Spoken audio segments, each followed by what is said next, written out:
Capítulo 12. Se demora el retorno de Cristo. En mayo de 1896, Ellen White volvió a enviar una carta extensa a O.A. Olsen. Le hizo partícipe de reproches y consejos venidos del cielo relativos a su apoyo continuado a Harmon Lindsey y a R. Henry como sus consejeros de confianza. Ambos estaban en rebelión abierta contra el mensaje de Minneapolis. Volvió a dar a entender que permitir que hombres como ellos ocuparan un lugar en el corazón de la obra equivalía al pecado de Acán y que tal cosa tendría en Battle Creek los mismos resultados que tuvo en Israel cuando intentaron conquistar Hai. Dio también a entender que Olsen había jugado el papel de Aarón, quien cedió ante el rebelde Israel y les hizo un becerro de oro. El propio Olsen había resultado influenciado, llegando a ver las cosas tal como las veían los hombres que habían resistido al Espíritu Santo, quienes en su ceguera espiritual expulsaron al Espíritu Santo de sus consejos y después, bajo el poder y el nombre de la Asociación General, inventan reglamentos mediante los cuales compelen a los hombres a que se rijan según sus mismas ideas y no según el Espíritu Santo. Ellen White abordó a continuación el meollo del asunto y el significado de tales acciones. Satanás estaba intentando silenciar el fuerte pregón y retardar la segunda venida. El pueblo de Dios ha de hacer resonar el mensaje del tercer ángel, ha de crecer hasta venir a hacer el fuerte pregón. El Señor tiene un tiempo señalado en el que va a terminar la obra, pero ¿cuándo es ese tiempo? Cuando la verdad que ha de proclamarse en estos últimos días se predique por testimonio a todas las naciones, entonces vendrá el fin. Si el poder de Satanás puede irrumpir en el templo mismo de Dios y manejar las cosas a su voluntad, el tiempo de preparación se prolongará. Aquí está el secreto de los movimientos hechos para oponerse a los hombres Jones y Waggoner, a quienes Dios ha enviado con un mensaje de bendición para su pueblo. Esos hombres han sido objeto del odio, se ha despreciado a los hombres y al mensaje de Dios tan ciertamente como el propio Cristo fue odiado y despreciado en su primera venida. Hombres en puestos de responsabilidad han manifestado los mismos atributos que Satanás. Así, había una razón para las acciones de Satanás. Estaba implicado algo más que simples pecados individuales. Si los que ocupaban posiciones de liderazgo dirigían la obra por el camino equivocado, otros seguirían, la enfermedad se propagaría y finalmente se vería retardada la venida de Cristo. Nota número 2. Efectivamente, muchos hombres en la dirección estaban cometiendo pecados como individuos, pero los efectos de sus pecados tenían mucho mayor alcance en su influencia. Escribiendo en la década de 1890 sobre la nación judía, Ellen White dijo: los escribas y fariseos fueron responsables de rechazar a Cristo con los resultados que siguieron. El pecado de una nación y la ruina de una nación se debieron a los dirigentes religiosos. ¿Pudo seguir vigente en su día el mismo principio? Eso no da licencia al laicado o a los grupos disidentes para señalar a la Iglesia como Babilonia, pero evidencia la temible responsabilidad asociada al liderazgo, lo que es una buena razón para que lo sostengamos en nuestras oraciones y para que busquemos al Señor juntamente con ellos. 3 meses más tarde, Ellen White se expresó con incluso mayor franqueza en su carta a O. Tate en Battle Creek, a propósito de sus preocupaciones por Olsen y del efecto que estaban teniendo sus decisiones sobre la iglesia en su conjunto. Aunque lo lamentaba mucho por el hermano Olsen, para ella era un misterio por qué no había actuado según la luz proporcionada mediante los testimonios que le había enviado. En sus viajes de un lugar a otro ha asociado con él compañeros a hombres cuyo espíritu e influencia no se deben aprobar, y el pueblo que deposita en ellos su confianza resultará engañado. Pero a pesar de la luz puesta ante él por años en relación con este asunto, se ha aventurado a ir directamente en contra de la luz que el Señor le ha estado dando. Todo ello confunde su discernimiento espiritual y lo posiciona como un centinela infiel en relación al interés general y al avance saludable de la obra. Está siguiendo un curso de acción que va en detrimento de su discernimiento espiritual y está llevando a otras mentes a ver los asuntos en una luz pervertida. ha dado evidencia inconfundible de no considerar los testimonios que el Señor ha tenido a bien dar a su pueblo como dignos de respeto o teniendo el peso suficiente como para influenciar su curso de acción. Estoy afligida más de lo que puedo describir con la pluma. El pastor Olsen ha actuado ciertamente tal como hizo Aarón, en relación con esos hombres que han estado oponiéndose a la obra de Dios todo el tiempo desde la asamblea de Minneapolis. No se han arrepentido de su curso de acción en resistir la luz y la evidencia. Hace mucho escribía a R. Henry, pero no he obtenido de él ni una palabra en respuesta. He escrito recientemente a Harmon Lindsay y esposa, pero supongo que el asunto no le merecerá el suficiente respeto como para responderme. Según la luz que a Dios ha placido darme, hasta que las labores efectuadas en el corazón de la obra no evidencien más latidos saludables, cuantos menos viajes largos haga el pastor Olsen junto a sus elegidos colaboradores A. R. Henry y Harmon Lindsay, tanto mejor para la causa de Dios. Los campos alejados estarán mucho mejor sin sus visitas. La enfermedad en el corazón de la obra envenena la sangre y de esa forma la enfermedad se propaga a los cuerpos que visita. Sin embargo, a pesar del estado enfermizo de las cosas en casa, algunos han sentido una gran necesidad de ir a todos los cuerpos de oyentes para ponerlos bajo sus alas paternales. Nota número 3. Después que Olsen fue relevado como presidente de la Asociación General, Ellen White continuó expresando preocupación por los tristes resultados de su fallo en transmitir el consejo que el cielo le envió. En una carta a I. H. Evans de finales de 1897, reveló cómo me llegó luz del Señor al efecto de que el pastor Olsen había rechazado la confianza que se le había otorgado y había fracasado en el cumplimiento de su deber de leer las cosas que yo le había enviado para aquellos que debieron disponer de ellas.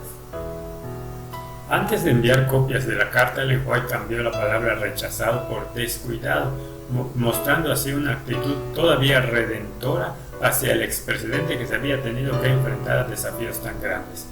Pero el descuido de los testimonios por parte de Olsen no consistió simplemente en dejar de compartirlos con otros líderes tal como se le había encomendado que hiciera, con la consecuencia de alimentar la rebelión continuada contra el mensaje de los mensajeros de Minneapolis. Olsen también hizo un mal uso de algunos de los testimonios que le fueron enviados como resultado de las influencias negativas que lo rodeaban y participó en la opresión hacia Jones y Wagoner. Todo ello mientras estaba dando la impresión de ser un fiel defensor de los mensajeros y del mensaje.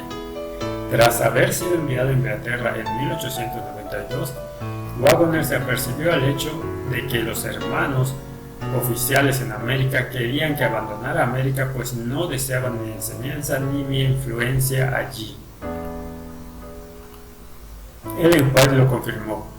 Se le mostró que algunos en nuestro pueblo estaban muy complacidos de que Wagoner fuera quitado de la obra en Battle Creek al destinarlo a Inglaterra. Tristemente, la oposición no cesó después que Wagoner llegó a Inglaterra. Pronto se emprendieron acciones para impedir su obra también en el extranjero, así lo explica Wagoner. Pero no pasó mucho tiempo antes que los hermanos en América se sintiesen insatisfechos con la situación aquí en Inglaterra y se hicieron esfuerzos para desarticular lo que se interpretó como mi impronta en ese campo.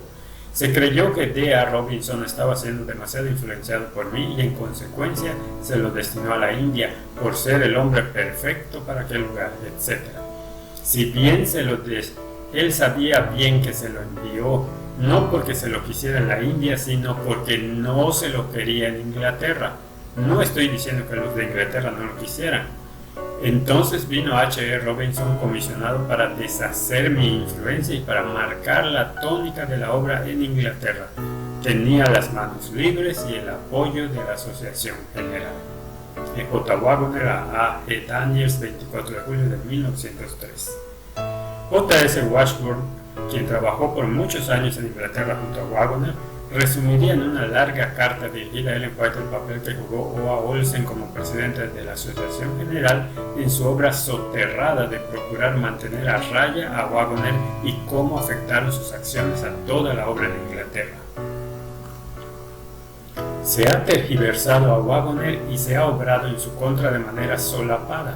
El hermano Olsen ha hablado y escrito al hermano Hope y al hermano O. Farnsworth y me habló a mí en contra de D.A. Robinson y del hermano Wagoner. Sin embargo, a ellos no se les dijo una sola palabra. Ha habido doble juego, perfidia y cosas que a mí me parecieron falsedad hasta llegar a deshacerse del hermano D.A. Robinson, y todo ello en nombre del orden y la organización, siendo que en realidad había anarquía y el hermano Wagoner ha sido cruelmente tergiversado y se lo ha tratado como un hombre peligroso al que se debía vigilar, arrojando sospechas sobre todo cuanto hubiera dicho o enseñado por parte de los líderes, no de D.A. Robinson. Nadie hay que crea más firmemente en el verdadero orden y organización que el hermano Wagoner. Jamás le he oído pronunciar una palabra que pudiera indicar que no cree en el orden o la organización tal como la enseña la Biblia y los testimonios. Pero él no cree en la política del doble juego ni en la tiranía. Pero incluso antes que yo abandonara Washington D.C. y viniera a Inglaterra en 1891, el hermano Olsen me dijo que Jones y Wagoner no eran hombres prácticos, sugirió que no eran sanos y eso sucedía mientras los estaba enviando por todo Estados Unidos para que dieran discursos. En cuanto a si son prácticos y sanos o no, una cosa sé, que la doctrina que ellos y usted enseñan es vida y salvación para mí. Me he referido a la forma en que el hermano Olsen hablaba a otros en contra de los hermanos Wagoner y D.A. Robinson mediante la intimación, mientras que no les decía nada directamente a ellos hasta que ellos le hablaron a él al respecto. El hermano Olsen tuvo conmigo una larga conversación sobre esas cosas antes de tenerla con ellos. Me sorprendieron algunas de las cosas que dijo. Afirmó que lo que hizo la Asociación General fue según la mente del Espíritu Santo. Pidieron la dirección del Espíritu Santo y no se puede dudar que la tuvieron, por lo tanto, lo que hicieron fue lo correcto. No podía ser de otra manera. Esa es la doctrina de la infalibilidad papal y así se lo hice saber. Entonces enviaron a Inglaterra a H.E. Robinson de la Asociación del Atlántico. El hermano Olsen les dijo que los enviaba a Inglaterra para poner a tono la obra. Robinson continuó criticando al hermano Wagoner ante mí, recurriendo incluso a testimonios que le envió el hermano Olsen para que los empleara juiciosamente. Dijo, sea quien sea el que lleve la razón, sabemos que el Dr. Wagoner está equivocado en esto. Si es que hubo alguna respuesta de Ellen White a la carta de Washburn, hoy no se tiene constancia de ella, pero un año después Ellen White respondió apoyando a Wagoner y simpatizando con él. Cuánto me gustaría verlo y visitarlo. He deseado tanto que nos visitara en Australia, pero han pasado algunos años desde que consideré a la Asociación General como la voz de Dios. Por consiguiente, no tengo deseos de escribir, si bien he estado por varias veces a punto de pedirle que haga una visita a Australia. ¿No le es posible? Por favor, escríbanos si le es posible. Cuando supe que el hermano Robinson y su esposa habían sido enviados a Inglaterra, me dije, es un error. No tiene las calificaciones que lo harían útil y beneficioso en Europa, pues a menos que pueda regir, causará la ruina. ¿Quién lo puso en el poder? ¿Por qué lo pusieron en ese puesto? Ha dejado su marca en los sitios donde ha hecho un daño que no será fácilmente borrado. Hermano Wagoner, el Señor lo ayude y fortalezca ante todas esas influencias. ¿Qué está haciendo ahora en Europa el pastor Olsen? Me entristece mucho. No puedo sentirme en unión con él, tal como fue antes en el caso. No hizo un uso correcto de los testimonios que me fueron dados para él. Dio impresiones equivocadas al seleccionar porciones de los testimonios y al darles un uso abusivo, obviando los reproches dirigidos a él y a otros. No puedo depositar en él mi confianza. Ha oprimido a sus hermanos al traer elementos para contrarrestar a quienes Dios empleó para hacer su obra. ¿No juzgará Dios esas cosas? Espero que suceda alguna cosa que me dé una fe más firme de la que ahora tengo hacia Battle Creek y el curso de la obra de Dios en las instituciones allí. Ellen G. White a E.J. Wagoner, carta 77 del 26 de agosto de 1898. Un año después, Ellen White volvería a tomar su pluma para escribir palabras de consejo relativas al manejo de la obra de Dios. Llamó una vez más la atención a los tristes resultados de poner demasiada responsabilidad sobre el pastor Olsen, asesorado como estaba por consejeros faltos de conversión. En el propio corazón de la obra se estaba urgiendo el reconocimiento de principios erróneos. Se debieron haber expuesto todos los asuntos ante la gente. Debió haber una búsqueda del Señor en oración humilde. Entonces el Espíritu Santo habría sido su instructor. Pero las asociaciones en general carecían de luz respecto a lo que se estaba haciendo. Había hombres asociados al pastor Olsen que lo dirigieron y le imbuyeron su espíritu. Faltando la reprensión, apareció la corrupción en el corazón de la obra. En nuestras instituciones se pervirtió la causa de Dios.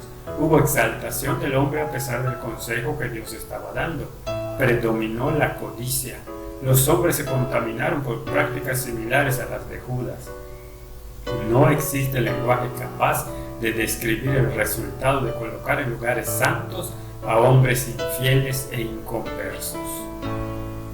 Manuscrito 91, 19 de junio de 1899. Sin ánimo de desacreditar la buena obra realizada por el pastor Olsen, de subestimar las pruebas severas a las que se vio sometido, o de pronunciar juicios sobre él, y aún menos dejar de reconocer nuestras propias debilidades, debemos ser claros en que una evaluación deshonesta de nuestros errores como pueblo del pasado es la garantía de que hoy continúe nuestra ceguera laodicense. Muchos relatos históricos denominacionales sobre la presidencia de Olsen han procurado presentar esos años de su servicio como siendo de victoria y éxito plenos, ignorando los resultados eternos de su desprecio al Consejo Celestial. L. H. Christian describió con falsedad la presidencia de Olsen al afirmar que el nuevo presidente electo de la Asociación General, junto a otros hombres poderosos, inició series de reuniones de reavivamiento en todos los territorios de América, tras el encuentro de Minneapolis. Durante 8 años Olsen fue en gran parte el responsable ante Dios por la enérgica obra de reavivamiento que se estaba llevando a cabo. Arthur W. Spalding siguió un curso similar en su descripción de los años victoriosos que siguieron a la asamblea de Minneapolis. De Olsen declaró simplemente que ese espíritu calmado y amable fue extraordinariamente efectivo en unificar la iglesia durante los años cruciales de su presidencia hasta 1897. A. B. Olson, con la ayuda de Arthur White y el White State, admite que hubo controversia después de las reuniones de Minneapolis, pero describe la presidencia de Olsen como caracterizada por la sumisión y apoyo al consejo del espíritu de profecía, lo que según él resultó en la victoria final. El pastor Olsen fue un hombre temeroso de Dios y su alma se apesadumbró por lo que vio y oyó en Battle Creek. Con la ayuda de Dios se esforzó por traer la paz y armonía. Apoyó gustosamente a Ellen White en sus esfuerzos nobles y persistentes para mejorar la situación y se gozó con ella, tal como hemos visto en el capítulo precedente, cuando los hombres comenzaron a entregarse y a confesar sus errores. En las compilaciones de Ellen White que ha publicado White State aparecen pensamientos similares. En 1923 se publicó Testimonios para los Ministros, que fue una de las primeras compilaciones publicadas tras la muerte de Ellen White. El libro incluye porciones de varios testimonios enviados a Battle Creek en la década de 1890. En 1962 se publicó una tercera edición de Testimonios para los Ministros, con la adición de un marco histórico de 22 páginas escrito por Arthur White, con el propósito expreso de proporcionar al lector conocimiento acerca de las circunstancias que prevalecían en el momento en que los mensajes fueron escritos. Si bien el libro contiene testimonios escritos primariamente durante los años 1890 y 1915, el año en que murió Ellen White, la mayor parte del marco histórico está centrado en asuntos relacionados con el Congreso de la Asociación General de 1888 y lo que siguió en el cambio de siglo. Da la impresión de que el marco histórico se escribió como respuesta al renovado y reciente interés por 1888 que desencadenó la entrega de la Asociación General de 1888 reexaminado. De Robert Whelan y Donald Short. Es interesante observar que el marco histórico de Testimonios para los Ministros sigue muy de cerca los conceptos del libro de A. B. Olson, Through Crisis to Victory, 1888 a 1901, publicado en 1966. Eso es comprensible puesto que Olson murió en 1963 y en ese momento el patrocinio del libro se transfirió al comité Ellen G. White Estate Board, del que Arthur White era secretario.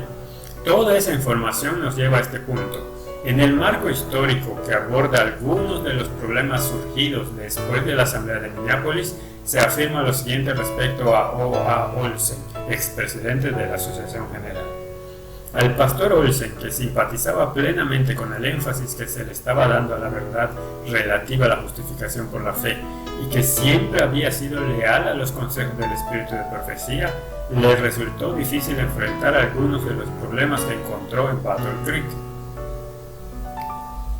Esos algunos de los problemas se atribuyen primariamente a solo unos pocos hombres a quienes el pastor Olsen, con la esperanza de contrarrestar esta mala influencia, puso a disposición de los ministros de la iglesia muchos de los mensajes de consejo que recibieron tanto él como otros dirigentes de Battle Creek en esa época crítica.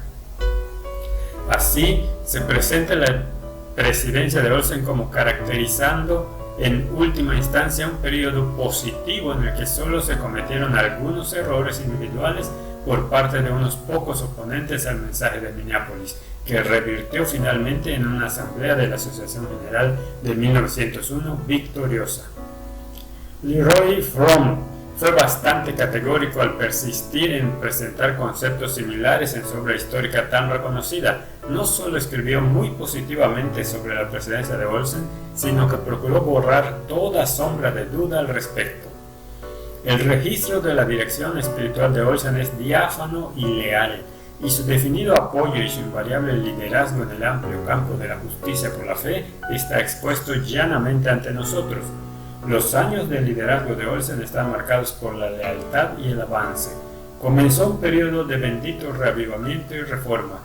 Muchos seguían estando en profunda perplejidad y ansiedad, pero Olsen parecía percibir el significado espiritual de las cuestiones en lisa y ejerció un liderazgo sosegado pero efectivo para su solución.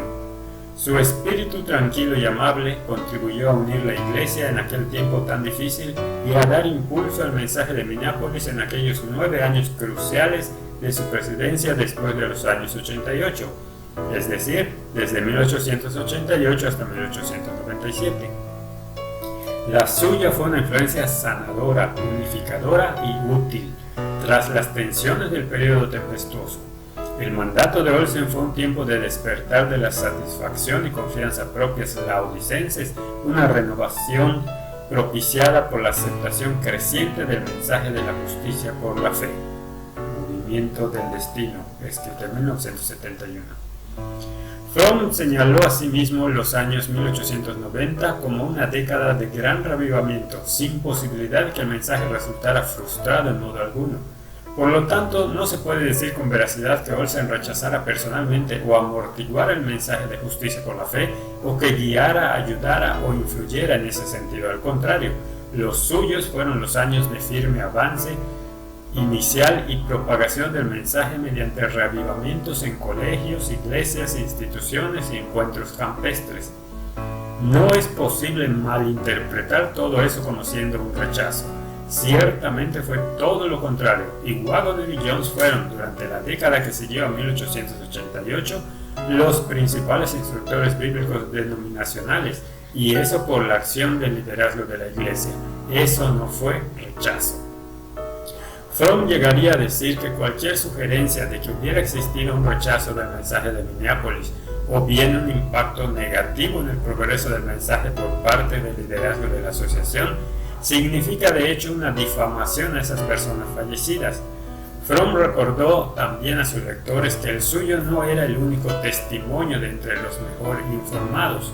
Hombres como Oliver Montgomery, L.H. Christian, A.W. Spalding, A.B. Olson, Norval Pease, A.L. White, R.L. Odom y otros, incluyendo el que escribe, forman una unidad en rechazar la acusación de infidelidad a la verdad y de deslealtad de parte de los líderes después de 1888. George R. Knight ha promovido esa misma posición por décadas respecto al liderazgo de la Asociación General en la década de 1890. De hecho, como hemos señalado ya previamente en varias ocasiones, las administraciones de la Asociación General de O.A. Olsen de 1888 a 1897 y G.A. Irwin de 1897 a 1901 hicieron todo lo que estuvo a su alcance para situar a Jones y Waggoner al frente del adventismo desde 1889 hasta el final del siglo. Por consiguiente, Jones y Waggoner no solo fueron los oradores principales en todas las asambleas de la Asociación General durante toda la década de 1890, sino que tuvieron también amplio acceso a la denominación mediante sus publicaciones periódicas a través de las casas publicadoras. Es difícil imaginar administraciones más comprometidas con los mensajeros de 1888. Los oficiales de la Asociación General no han dado a otros teólogos en toda la historia de la denominación más prominencia que a Jones o Waggoner. Las administraciones posteriores a 1888 hicieron cualquier cosa menos rechazarlos. Una guía amigable al mensaje de 1888, escrito en 1998. Pero las pretensiones de todos esos hombres juntos no pueden eliminar los testimonios de Ellen White a los que todos ellos han tenido acceso, pero a los que han preferido no hacer caso. Si bien se impone la humildad al considerar los desafíos a los que Olsen se enfrentó y a las victorias que ganó, para nosotros hoy es de la mayor importancia evaluar de forma honesta sus fallos y los de los líderes y administradores de la Iglesia durante esos años cruciales. Toda la deshonestidad que rodea nuestra historia, que intenta presentar un cuadro falsamente optimista de nuestro pasado e ignora el conjunto del testimonio de Jesús, no hace otra cosa más que condenarnos a nuestra condición laodicense de creernos ricos y estar enriquecidos, no estando en necesidad de nada. Desgraciadamente, la enfermedad contagiosa del rechazo e indiferencia hacia el mensaje preciosísimo se extendió desde el corazón de la obra en Battle Creek hasta casi cualquier otra área de la iglesia por todo el mundo. Una de las formas en que se propagó la oposición desde 1888 fue mediante la influencia de Urias Smith como jefe de redacción de la Review and Herald. Debido a todo lo bueno que Smith había logrado en los años precedentes, su antagonismo hacia el mensaje e incluso hacia los testimonios de Ellen White resultó ser más perjudicial. En junio de 1896, Ellen White fue movida a escribir a Smith, haciendo un resumen de la controversia sobre la ley en Gálatas que había condicionado una gran parte de la oposición a Jones y Waggoner en 1888. Ellen White no solo apoyó plenamente la posición de Jones y Waggoner sobre el ayo o guía de Gálatas 3:24, sino que al contemplar retrospectivamente las grandes posibilidades de la sesión de Minneapolis desde la perspectiva del año 1896, pudo afirmar en términos inequívocos que se había privado a nuestro pueblo en gran medida del fuerte pregón y la lluvia tardía. La ley ha sido nuestro guía para llevarnos a Cristo, a fin de que fuéramos justificados por la fe. Gálatas 3:24. En esa escritura el Espíritu Santo está hablando mediante el apóstol especialmente de la ley moral. La ley nos revela el pecado y hace que sintamos la necesidad de Cristo y que corramos a Él en busca de perdón y paz mediante el arrepentimiento hacia Dios y la fe hacia nuestro Señor Jesucristo. La falta de voluntad para renunciar a opiniones preconcebidas y aceptar esta verdad está en la base de una gran parte de la oposición manifestada en Minneapolis contra el mensaje del Señor mediante los hermanos Waggoner y Jones. Suscitando esa oposición, Satanás tuvo éxito en privar a nuestro pueblo en gran medida del poder especial del Espíritu Santo que Dios anhelaba impartirles. El enemigo evitó que obtuvieran esa eficiencia, lluvia tardía, que pudieron haber tenido para llevar la verdad al mundo, tal como la proclamaron los apóstoles tras el día de Pentecostés. Se resistió la luz que ha de alumbrar toda la tierra con su gloria, fuerte pregón, y por la acción de nuestros propios hermanos ha sido en gran medida mantenida lejos del mundo. Ellen G. White a Urias Smith, carta 96, 5 de junio de 1896. Nota número 4. Esa carta de Ellen White dirigida a Urias Smith fue transcrita por Marian Davis junto a la siguiente anotación: Las páginas incluidas presentan unos pocos puntos que fueron expuestos anoche ante la hermana White y que ella ha querido enviarle. Ha estado por varios días bajo los efectos de un resfriado y del exceso de trabajo, y hoy es incapaz de leer o escribir. Esa carta no se publicó hasta 1952 en la Review Herald de 13 de marzo de 1952.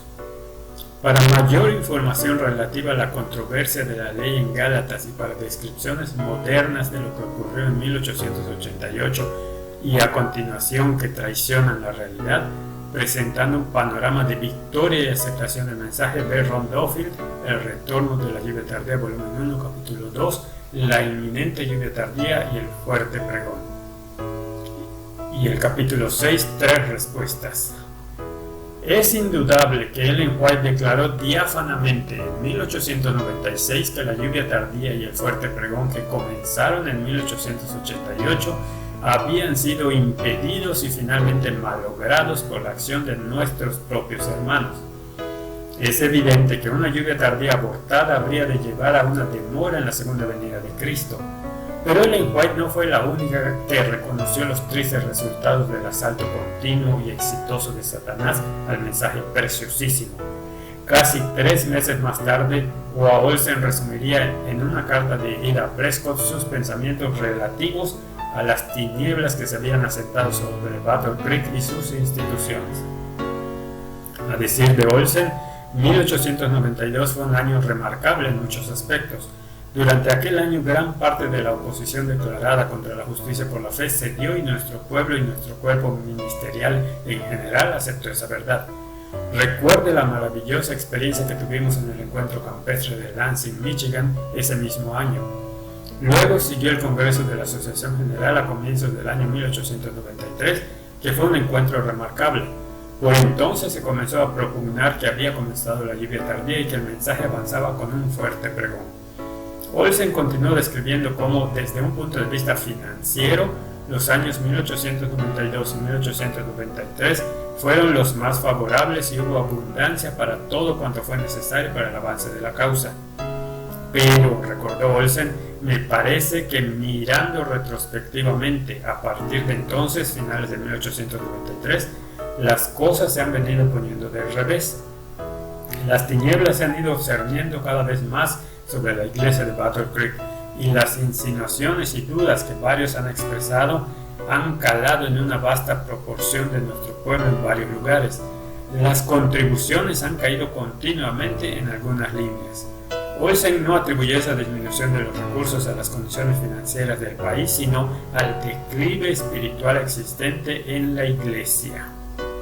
Lamentablemente, Olsen aún no podía comprender la parte que sus propias acciones tuvieron en aquel declive espiritual.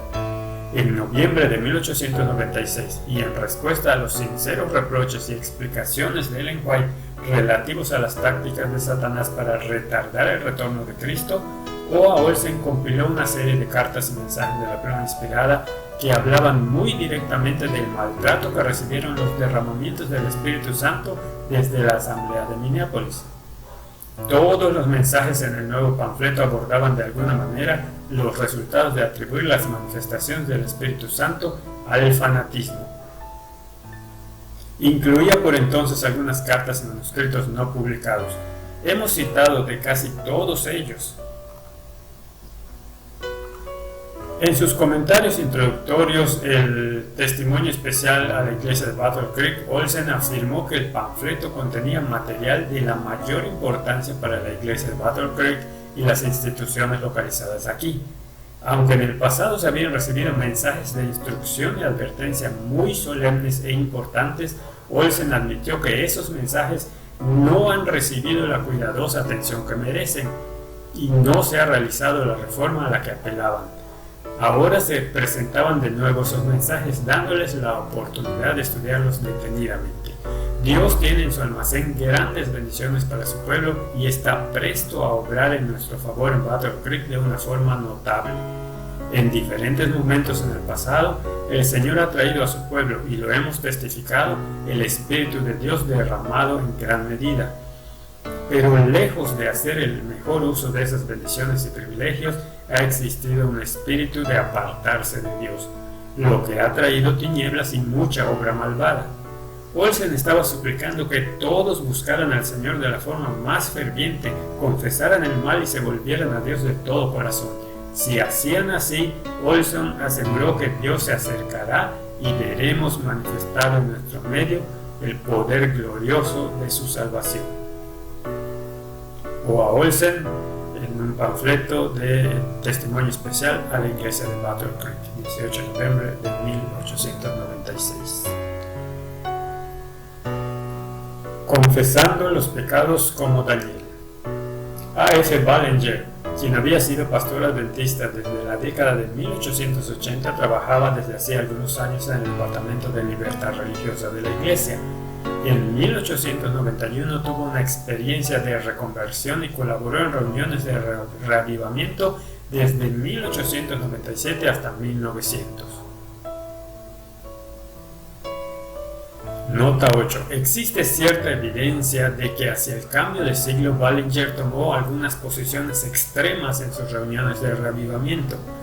Recibí del Espíritu Santo. No obstante, todavía en 1899, Ellen White disuadió a Ballinger de tomar una posición que derivaba hacia el activismo financiero más bien que evangelístico.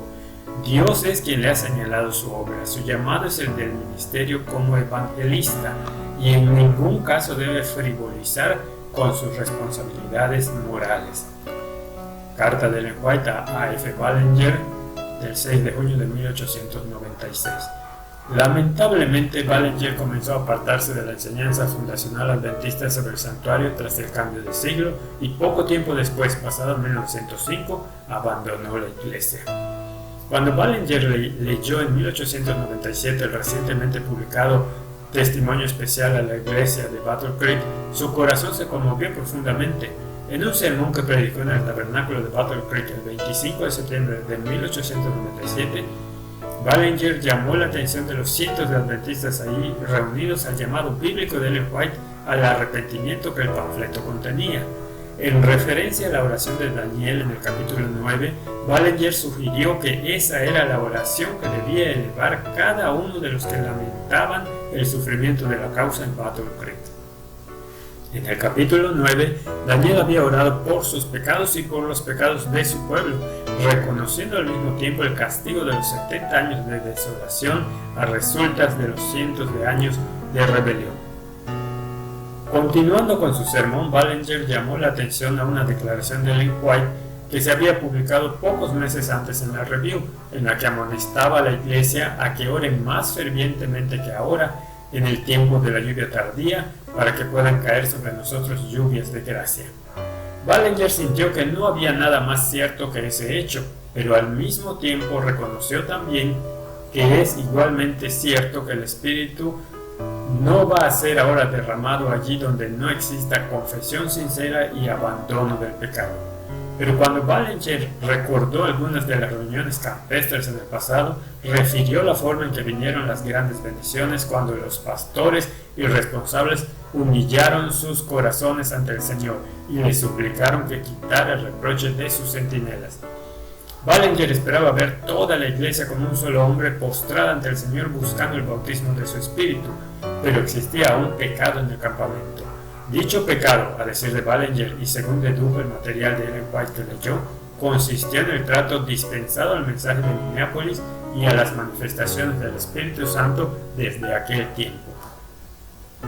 Hemos rechazado la bendición de la justicia por la fe, y cuando el Señor en 1893 comenzó a derramar su Espíritu sobre aquellos que habían aceptado la justicia de Dios por la fe, he aquí que se lo declaró fanatismo.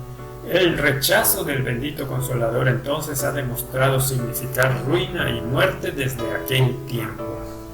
Pastores y obreros en los encuentros campestres han confesado que asistieron al Congreso de la Asociación General y se alegraron al ver la manifestación del Espíritu, pero al ser advertidos por hombres de influencia en la denominación y cuando estos les dijeron que eso era solamente excitación y fanatismo, quedaron perplejos y no supieron qué decir o qué pensar. Al regresar a sus campos de labor, los hermanos que habían leído el boletín y estaban al corriente de las obras de Dios en aquel congreso de la asociación, acudieron a ellos para saber más sobre el don precioso. Pero entonces esos obreros les advirtieron a su vez a que desconfiaran de aquella manifestación del Espíritu por ser fanatismo. Y los pobres hermanos y hermanas han estado oyendo dos voces en conflicto de parte de profesos centinelas del Señor. Como resultado, la trompeta ha dado un sonido incierto y tanto el mundo como la iglesia han terminado por constatarlo. Ojalá se arrepientan los de Battle Creek. Ese mensaje de justificación por la fe que por 7 años se ha estado presentando en casa a los corazones de los hermanos, ¿viene o no viene del Señor? ¿Quién está de parte del Señor? ¿Derramó el Señor su espíritu en el Congreso de la Asociación General en 1893? ¿O bien se trató de excitación fanática? ¿Quién está de parte del Señor? A.F. Ballinger. ¿Quién está del lado del Señor? En la Review Herald, 5 de octubre de 1897. Ballinger continuó diciendo que durante años hemos prometido al mundo en los cientos de miles de libros y periódicos que hemos distribuido y en los sermones predicados durante los últimos 50 años que este mensaje cumpliría rápidamente su obra bajo el refrigerio de la lluvia tardía, pero han ido pasando los años y el mundo no ha visto tal cosa. A la luz de esos hechos, Ballinger se dirigió a quienes pensaban que no se debía hablar de los pecados de la Iglesia. Habrá quienes objetarán a esta presentación del tema en este momento y lugar, aduciendo que no debiéramos hacer públicos los pecados del pueblo de Dios. Ya son públicos. De acuerdo con el Espíritu de Dios, se está extendiendo la convicción por todo el mundo de que los adventistas del séptimo día están dando un sonido incierto a la trompeta, que están siguiendo el camino de los mundanos. Una vez más, Ballinger estaba citando del panfleto de Ellen White, Testimonio Especial a la Iglesia de Battle Creek. Hermanos, nuestros pecados han llegado al conocimiento del mundo y el siguiente informe que debiera llegar al mundo es que estamos confesando nuestros pecados. Si la iglesia de Battle Creek se humilla ante Dios con ferviente confesión del pecado, quisiera ver esa crónica impresa en cada periódico del mundo. A la luz de tales posibilidades, Ballinger concluyó: ahora todo adventista del séptimo día debiera, como Daniel, confesar sus pecados y el pecado de su pueblo. Nota número 14. En 1902, Ellen White se haría eco de esos planteamientos relativos a la oración de Daniel en el contexto de la obra en el sur. Hay necesidad de una oración como la que elevó Daniel. Si alguna vez hubo un pueblo en necesidad de elevar una oración como esa, es el adventismo del séptimo día. Hay entre ellos una tal confianza propia y presunción. El Señor ha estado enviando luz a su pueblo, pero no se ha prestado oído a los testimonios. Ellen G. White a E. Daniels, 16 de noviembre de 1992. Carta no publicada. La Review informa que tras el sermón se hizo un llamado para que se reunieran por la tarde los que quisieran dedicarse a Dios mediante la confesión y arrepentimiento, el reconocimiento de pecados personales y de los pecados del pueblo. Fue una gran sorpresa ver de nuevo a casi toda la congregación y hubo un ferviente deseo de reconciliarse con Dios. Nota 15. Entre algunos historiadores parece darse un esfuerzo por desacreditar la totalidad del movimiento Recibir el Espíritu Santo que Ballinger puso en marcha el verano de 1897 debido al fanatismo que apareció en los últimos años. Ver, por ejemplo, Bert Haloviak, Pioneros, Panteístas y Progresivos, A.F. Ballinger y Los Caminos Divergentes al Santuario, manuscrito no publicado, etc. Ron Cruzet, en contraste, ofrece una visión más equilibrada. Para ser veraz, mucho de lo que Ballinger compartió en aquellos años era enseñanza bíblica correcta, si bien algo extrema, y llevó a muchos a entregarse a Dios. Pero Ballinger no fue el único que percibió que en 1893 había fracasado en recibir lo que Dios tenía en reserva para su pueblo. Otros más llegaron a esa conclusión y durante los años que siguieron la expresaron abiertamente. En 1898, E.A. Sutherland afirmaría insistentemente que la lluvia tardía habría venido en 1893 si nuestro pueblo hubiera avanzado en toda la verdad. En 1899, una conferencia de la Unión de Australasia invitó al recién elegido presidente de la Asociación General, a Irwin, a Avondale College, donde predicó un conmovedor sermón sabático sobre la segunda venida. Irwin sugirió que si los adventistas hubieran seguido la providencia divina, habríamos estado infinitamente más avanzados en el mensaje de lo que estamos hoy. Hablando acerca de la declaración sobre el fuerte pregón y los decepcionantes resultados que hubo en la carta de Ellen White del 28 de noviembre de 1892, Irwin declaró que no fue Dios sino nosotros quienes cometimos las equivocaciones. Tuvimos algunas gotas de la lluvia tardía el año siguiente, 1893, de ser escrito el testimonio. Eso se hizo resonar de una parte a otra del país de Estados Unidos. No me malinterpreten como si hubiera dicho que eso es todo cuanto hay respecto al fuerte pregón, pero eso fue el comienzo del mismo. Y si tuviéramos conciencia del terrible tiempo en que estamos viviendo, confesaríamos nuestros pecados y humillaríamos nuestros corazones ante Dios, de forma que el Espíritu de Dios pueda reposar poderosamente sobre nosotros. Entonces el fuerte pregón avanzaría desde este encuentro y no se detendría hasta haber terminado su obra. Quiero impresionar vuestras mentes con eso. El Señor nos dijo que ya había comenzado el fuerte pregón y que ahora llevamos 10 años en el fuerte pregón con el que ha de concluir la obra del Evangelio. Si hubiéramos seguido desde ese tiempo, creo poder afirmar sin temor a equivocarme que el mensaje habría terminado ahora en este tiempo. Ellen White, que asistía también a las reuniones, había tenido la oportunidad de responder a muchas de las preguntas angustiosas de Irwin relativas a la obra en América durante su estancia en Australia. Eso le había dado a ella la oportunidad para compartir su consejo en beneficio de los que estaban en el corazón de la obra.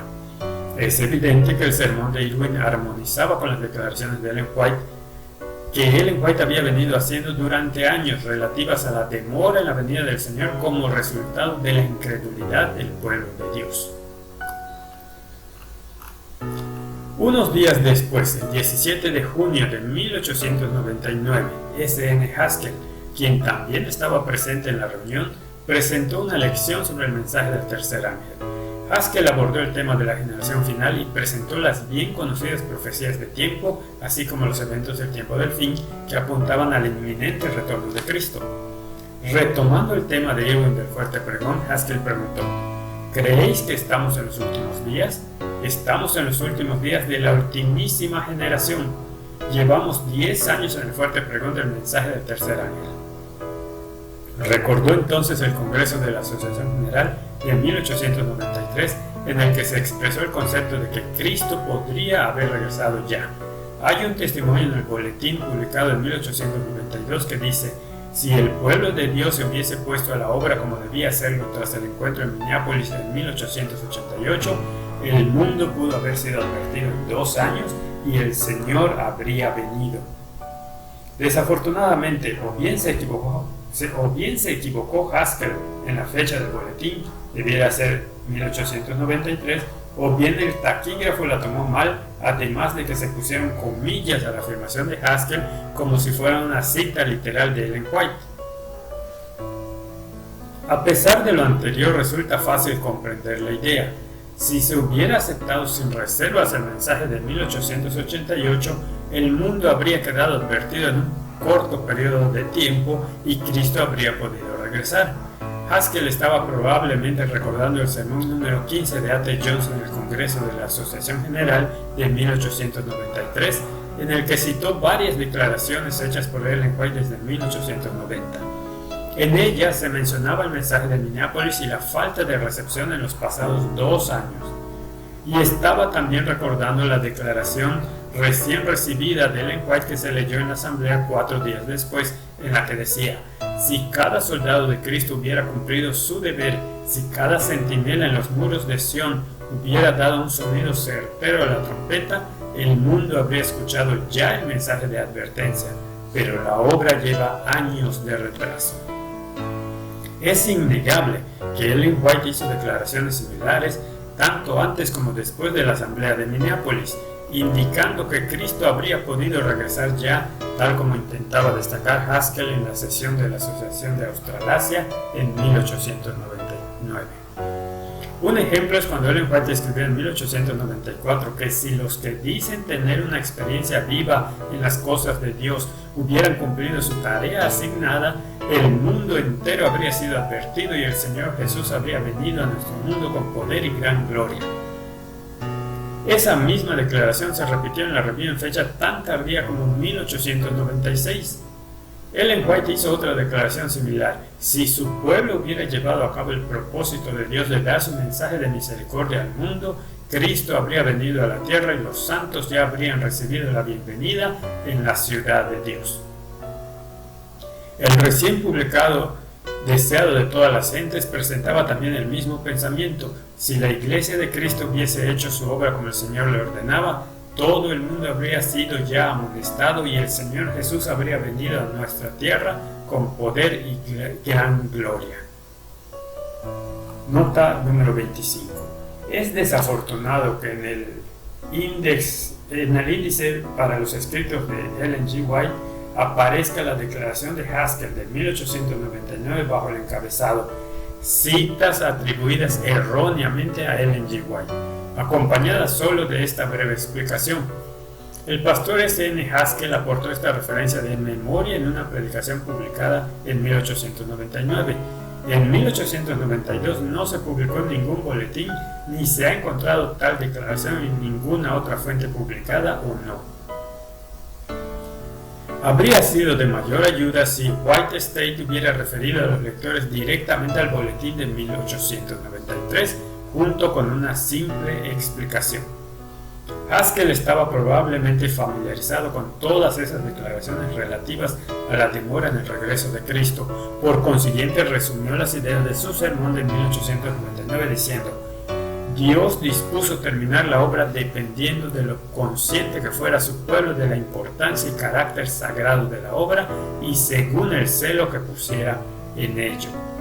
Pero tristemente la obra no se había realizado y la venida de Cristo se había demorado todavía más. La comprensión de Ellen White sobre la demora en el regreso de Cristo adquirió una nueva dimensión mientras estuvo en Australia, poco antes del cambio de siglo. En una visión en la noche del año 1898, se le dio la comprensión de que no estaría viva para poder ver la segunda venida de Cristo, sino que pasaría al descanso.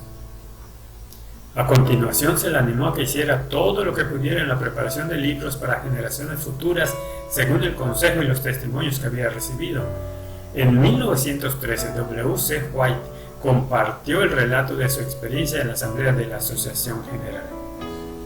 Hace unos 15 años, en una de las visiones que tuvo en la noche, se la trasladó desde un lugar muy oscuro a la luz brillante y el padre, James White, estaba con ella. Cuando él la vio a su lado, exclamó con gran sorpresa: ¿También tú has estado allí, Ellen? Ella siempre comprendió que eso significaba que el Señor la haría reposar en la tumba por un breve tiempo antes que él regresara. Mi madre se ha estado esforzando de acuerdo con eso. Frecuentemente ha recibido mensajes para que acelerara su obra de preparar los libros, dado que no iba a disponer más que de un breve tiempo para hacerlo. Se ha esforzado en presentar sus escritos en forma de libro de manera que pueda rendir un servicio a la Iglesia. G.B. Starr, quien trabajó junto a Ellen White durante sus años en Australia, informó años más tarde acerca de una experiencia relacionada que tuvo mientras conversaba con ella en algún momento posterior a 1897. Un día, estando en casa de la hermana White en Sydney, New South Wales, Australia, un grupo de 5 o 6 personas estaba conversando con ella, cuando alguien entre ellos preguntó: «Hermana White, ¿cree que vivirá hasta la venida del Señor?», a lo cual ella replicó: «Lo dudo mucho, pero el Señor no me lo ha revelado hasta ahora de forma definitiva». Continuaron preguntándole: «Pero suponga que muriera, ¿cree que el Señor suscitaría a otros para que escribieran testimonios?». «Solo puedo decirle», respondió, lo que el Señor me ha mostrado al respecto.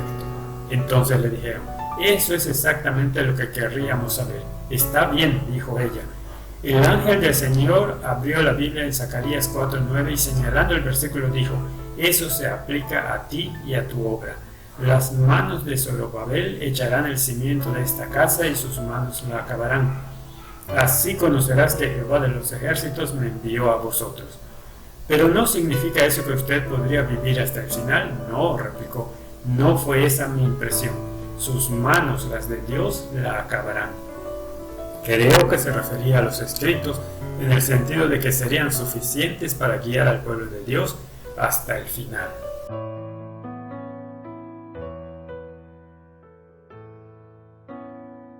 Nota 28.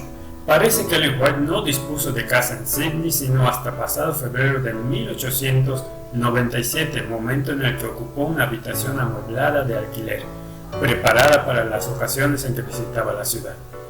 Hebe Starr continuó citando la siguiente declaración de Ellen White escrita en 1903. Físicamente siempre he sido como un vaso quebrado y sin embargo, a mi edad avanzada el Señor continúa moviéndome mediante su Espíritu Santo para que escriba los libros más importantes que jamás se hayan presentado ante las iglesias y el mundo. El Señor está demostrando que puede actuar mediante vasos débiles. La vida que me permita tener la emplearé para su gloria, y cuando Él considere oportuno llevarme al descanso, sus mensajes tendrán todavía mayor fuerza vital que cuando vivía el débil instrumento mediante el cual fueron dados. Ellen G. White, manuscrito 122, 9 de octubre de 1903. Una comprensión como esa de su vida mortal la llevó a un énfasis renovado cuando regresó a América tras pasar 10 años en Australia. No solo inició un esfuerzo más concertado para publicar más de su material inspirado, sino que presentó un llamamiento renovado a que se ofrecieran al pueblo las obras de los pioneros adventistas. En vista de la prolongada demora en el retorno de Cristo y de los desafíos formidables a los que la Iglesia se enfrentaba hacia el cambio de siglo, Dios iba a reforzar los fundamentos a fin de que resistiera tales tempestades cuando ninguno de los pioneros estuviera vivo. Sin embargo, todavía quedaba la esperanza de que tuviera lugar el reavivamiento y reforma a los que Dios había estado llamando en los 15 años precedentes. ¿Traería la Asamblea de la Asociación General de 1901 los cambios requeridos?